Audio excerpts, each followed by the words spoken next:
Meie koolis hoolime loodusest. Tahame, et kool oleks roheline, keskkonnasõbralik ja rõõmus paik.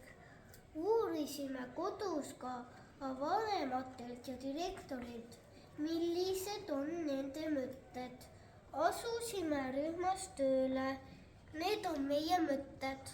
Koolil võiks olla oma aed, kus saaksime kasvatada oma köögivilju. Saaksime süüa ise oma kasvatatud porgandeid. Puuviljaaiast saame õunuploome. Nii kasutame vähem transporti.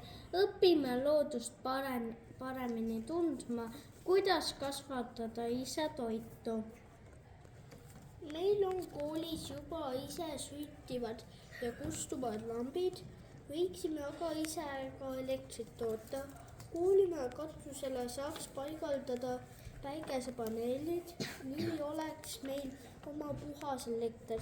Rattaparkla on kohandatud nii, et saaks nii rattaid hoiustada ning kasutada trenažöörina ja toota elektrit.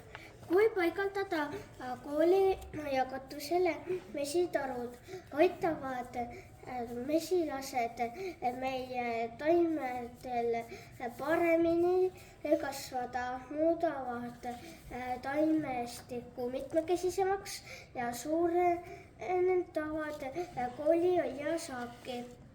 Boonusena saame ka värsket mett. Meile meeldivad väga loomad.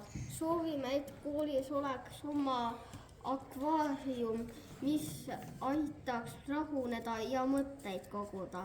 Õpilased õpiksid kalade eest hoolitsema, samuti võiks loomade varjupaika ja kooli vahel olla koostöö.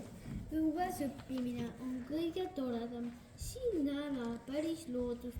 Kooli õue võiks rajada looduse uurimisklassid, kus saab teha erinevaid katseid ja uuringuid. Koolis toimub prügi sorteerimine.